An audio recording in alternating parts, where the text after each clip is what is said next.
નમસ્કાર મિત્રો, ખેડૂત પોકેટ ચેનલમાં તમારું સ્વાગત છે। જાણી લઈએ આજના તાજા અને મહત્વના સમાચારની। તે પહેલા ચેનલમાં નવા છો તો ચેનલને સબસ્ક્રાઇબ કરી દેજો અને વિડીયોને અંત સુધી જોવા વિનંતી।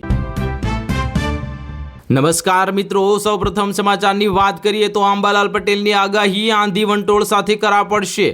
વિગતે વાત કરીએ તો એપ્રિલ મહિનાના અંતથી જ આકાશમાંથી અગનગોળા વરસાવતા હોય તેમ સમગ્ર ગુજરાતમાં અંગ દજાડતી ગરમીનો પ્રકોપ જોવા મળી રહ્યો છે। એમાં પણ છેલ્લા એકાદ સપ્તાહથી તાપમાનનો પારો સતત ઉંચકાતો રહેતા હવે લોકોની હાલત કફોડી બની છે। એવામાં જાણીતા હવામાન નિષ્ણાત અંબાલાલ પટેલે આગામી દિવસોમાં ગરમીમાં રાહત મળવા સાથે હવામાન પલટાની આગાહી કરી છે। અંબાલાલ પટેલના જણાવ્યા પ્રમાણે અત્યારે ગુજરાતમાં કાળઝાળ ગરમી પડી રહી છે। આ સાથે જ પવનની ગતિ પણ થોડી વધારે જોવા મળી રહી છે। આગામી 5 મે સુધી ઉત્તર ભારતમાં મધ્ય કક્ષાનો પશ્ચિમ વિક્ષોભ આવતા દેશના ઉત્તર ભારતના ભાગમાં હવામાનમાં પલટો આવી શકે છે। આ દરમિયાન 50 થી 60 કિલોમીટરની ઝડપે પવન ફૂંકાવીને તેમજ અને ઘણા ભાગોમાં આંધી વંટોળ સાથે કરા પડી શકે છે। ત્યાર પછીના મહત્વના સમાચારની વાત કરીએ તો આજથી દૂધ 4 રૂપિયા મોંઘું થયું। હવે 1 લીટર દૂધના ચૂકવવા પડશે 54 થી 64 રૂપિયા। વિગતે વાત કરીએ તો ઓમફેડે દૂધના ભાવમાં વધારો કર્યો છે, જેનાથી સામાન્ય માણસ ચોંકી ગયો છે। ઓડિશા રાજ્ય સહકારી દૂધ ઉત્પાદન ફેડરેશન એટલે કે ઓમફેડે પ્રોસેસિંગ અને ટ્રાન્સપોર્ટેશન ખર્ચમાં વધારો થવાને કારણે દૂધમાં ભાવમાં પ્રતિ લીટર ₹4નો વધારો કર્યો છે। આ તાજેતરના વધારા સાથે ઓડિશામાં દૂધના ભાવ 54 રૂપિયાથી 64 રૂપિયા પ્રતિ લીટર થઈ ગયા છે, જે પહેલાં 50 રૂપિયાથી 60 રૂપિયા પ્રતિ લીટર હતા। ખેડૂતોને પણ ફાયદો થશે અને મંત્રીએ કહ્યું છે કે ઓમફેડેના ભાવ હજુ પણ અન્ય બ્રાન્ડેડ કંપનીઓ કરતાં નોંધપાત્ર રીતે જે ઓછા છે અને તેમણે લોકોને ખાતરી પણ આપી હતી કે હવે દૂધની ગુણવત્તા સાથે કોઈ સમાધાન કરવામાં આવશે નહીં। દરમિયાન ઓમફેડે ખેડૂતો પાસેથી ખરીદેલા ગાયના દૂધના ભાવમાં પણ ₹1નો વધારો કરીને પ્રતિ લીટર ₹39.5 કર્યા છે। તેવી જ રીતે ખેડૂતો હવે ઓમફેડને વેચવામાં આવતા ભેંસના દૂધ માટે પ્રતિ લીટર ₹1.60 વધુ કમાશે। ત્યાર પછીના મહત્વના સમાચારની વાત કરીએ। યુદ્ધમાં હવે ખરાખરીનો ખેલ થશે, નવા જૂનીના એંધાણ। વિગતે વાત કરીએ તો મધ્ય પૂર્વમાં ફરી એકવાર તણાવનો માહોલ ઊભો થઈ ગયો છે। અમેરિકા અને ઈરાન વચ્ચેનો સંઘર્ષ હજુ પણ પૂર્ણ થયો નથી અને તાજેતરના નિવેદનો આ સંઘર્ષને વધુ ઉગ્ર બનાવે તેવી શક્યતા દર્શાવે છે। અમેરિકાના પૂર્વ રાષ્ટ્રપતિ ડોનાલ્ડ ટ્રમ્પના નિવેદન બાદ હવે ઈરાન તરફથી પણ કડક પ્રતિસાદ આવ્યો છે। તેના કારણે વૈશ્વિક રાજકારણમાં અનિશ્ચિતતા વધતી જોવા મળી રહી છે। તણાવ વચ્ચે ઈરાન દ્વારા એક શાંતિ પ્રસ્તાવ પણ મોકલવામાં આવ્યો છે અને મીડિયા અહેવાલ અનુસાર પાકિસ્તાન મારફતે મોકલાયેલા 14 મુદ્દાઓનો આ પ્રસ્તાવમાં સંઘર્ષનો અંત લાવવાનો પ્રયાસ કરવામાં આવ્યો છે। આમાં ખાસ કરીને હોર્મુઝ જળમાર્ગ માટે નવું સુરક્ષા માળખું ઊભું કરવાની વાત છે। ત્યાર પછીના મહત્વના સમાચારની વાત કરીએ તો સોના ચાંદીના ભાવમાં ઘટાડો, ચાંદી ₹3000 સસ્તી થઈ। આ સમાચારમાં વિગતે વાત કરીએ તો આ અઠવાડિયે સોના અને ચાંદીમાં ઘટાડો જોવા મળ્યો છે। સોનામાં ₹1000નો ઘટાડો થયો છે અને ચાંદી ₹3000થી વધુ સસ્તી થઈ ગઈ છે। ઇન્ડિયા બુલિયન જ્વેલર્સ એસોસિએશન એટલે કે IBJ અનુસાર આ અઠવાડિયે 24 કેરેટ સોનાનો ભાવ ₹1216 ઘટીને ₹1,50,263 પ્રતિ 10 ગ્રામ પર પહોંચ્યો છે, જે તેના અગાઉના સ્તર કરતાં ₹1,51,479 થી નીચે છે। ચાંદીના ભાવ પણ ₹3494 ઘટીને પ્રતિ કિલોગ્રામ 2,40,331 એટલે આજનો ભાવ ચાંદીનો ભાવ છે તે પર પહોંચ્યા છે, જે તેના અગાઉ ભાવ 2,43,828 પ્રતિ કિલોગ્રામની નીચે છે। આ અઠવાડિયે ચાંદીનો સૌથી ઓછો ભાવ 29 એપ્રિલે પ્રતિ કિલોગ્રામ 2,36,300 નોંધાયો હતો મિત્રો, જ્યારે સૌથી વધુ ભાવ 27 એપ્રિલે પ્રતિ કિલોગ્રામ 2,43,720 નોંધાયો હતો। ત્યાર પછીના મહત્વના સમાચારની વાત કરીએ તો ઠંડા પીણા હવે મોંઘા થશે। સરકારે GST 28% વધારીને 40% કરી। વિગતે વાત કરીએ તો ભારત સરકારે 1 મે 2026થી ઘણા બધા નિયમોમાં ફેરફાર કર્યા છે। સામાન્ય લોકોના જનતાના પર હવે મોટી અસર જોવા મળી છે। તેવામાં 1 મે 2026થી સોફ્ટ ડ્રિંક્સ એટલે કે ઠંડા પીણા પરના ટેક્સ દરોમાં પણ ધરખમ વધારો કર્યો છે। 30મી એપ્રિલે બહાર પાડવામાં આવેલા નોટિફિકેશન મુજબ હવે સોફ્ટ ડ્રિંક્સ પર 28%ને બદલે 40% GST લાગુ થશે। હવેથી નવા રેટ પ્રમાણે જ તમામ વ્યવહાર કરવામાં આવે માટે હવે આદેશ આપવામાં આવ્યો છે। સરકારી આદેશ મુજબ 1 મેથી જ રિટેલિંગ, બિલિંગ અને સ્ટોક ટ્રાન્સફર અને પરચેસ ઓર્ડર નવા દર 40% પ્રમાણે તૈયાર કરવાનો રહેશે। જો કોઈ વેપારી જૂના ટેક્સ સ્ટ્રક્ચર મુજબ વ્યવહાર કરશે તો તેમની સામે ટેક્સ ડિમાન્ડ નીકળી શકે છે અને વ્યાજ સહિત દંડ પણ ચૂકવવો પડી શકે છે। ઘણા ડ્રિંક્સ મેંગો ડ્રિંક કે ફ્રૂટ સપ્લેશન જેવા ફળના નામે હવે વેચે છે અને જે સરકારે સ્પષ્ટ કર્યું છે કે માત્ર ફળના નામ જોડવાથી જીએસટીમાં કોઈ રાહત મળશે નહીં, તેના પર પણ નિયમ મુજબ પૂરો ટેક્સ લાગશે।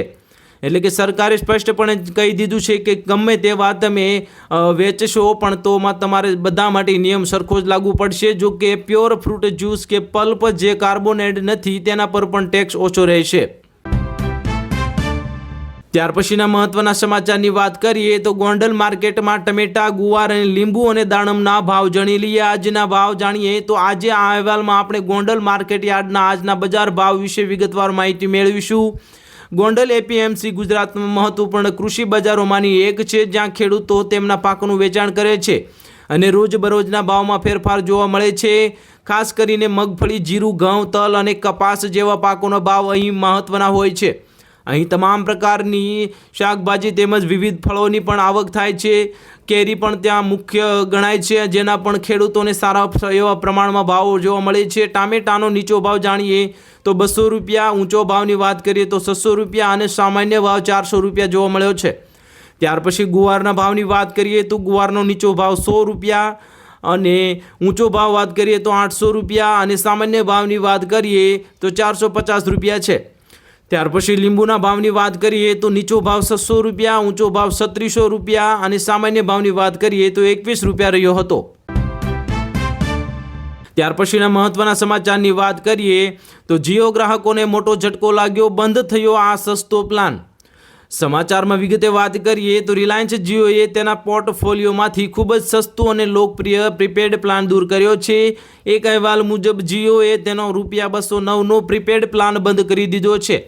તો લોકોની મુશ્કેલીમાં વધારો થયો છે, જે ફક્ત માય જીઓ એપ માટે જ હતો। જો કે કંપનીએ આ બાબતે કોઈ સત્તાવાર નિવેદન જાહેર કર્યું નથી, પરંતુ આ પ્લાન જે અગાઉ માય જીઓ એપના અફોર્ડેબલ પેક્સ વિભાગમાં વેલ્યુ પ્લાન્સની શ્રેણી હેઠળ ઉપલબ્ધ દેખાતો હતો, હવે જીઓના ₹209ના પ્રીપેડ પ્લાનમાં 22 દિવસની વેલિડિટી પીરિયડ અને દરરોજ 1 GB એટલે કે 1 GB હાઈ સ્પીડ ડેટા આપવામાં આવતો હતો।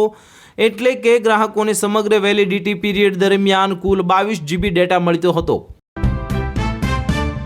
ત્યાર પછીના મહત્વના સમાચારની વાત કરીએ તો કેન્દ્ર સરકારે મોંઘવારીનો વધુ એક ઝટકો આપ્યો। ગેસના ભાવમાં 993 રૂપિયા વધારો કરવામાં આવ્યો છે।